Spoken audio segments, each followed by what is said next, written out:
السلام علیکم۔ حدیث نبی محمد مصطفیٰ صلی اللہ علیہ وآلہ وسلم۔ بسم اللہ الرحمن الرحیم۔ عمر بن محمد نے حفص بن عاصم سے روایت کی، کہا میں بیمار ہوا تو عبداللہ بن عمر رضی اللہ تعالی عنہ میری عیادت کرنے آئے۔ کہا میں نے ان سے سفر میں سنتے پڑھنے کے بارے میں سوال کیا۔ انہوں نے کہا میں سفر کے دوران میں رسول اللہ صلی اللہ علیہ وآلہ وسلم کے ہمراہ رہا ہوں، میں نے نہیں دیکھا کہ آپ سنتے پڑھتے ہوں، اور اگر مجھے سنتے پڑھنی ہوتی تو میں نماز پوری ہی پڑھ لیتا۔ اللہ تعالیٰ نے فرمایا بے شک رسول اللہ کے عمل میں تمہارے لیے بہترین نمونہ ہے۔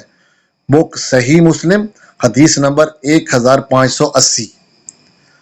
پیارے دوستو، مزید اس طرح کی ویڈیوز دیکھنے کے لیے چینل کو سبسکرائب اور ویڈیو کو لائک کر لیں۔ جزاک اللہ۔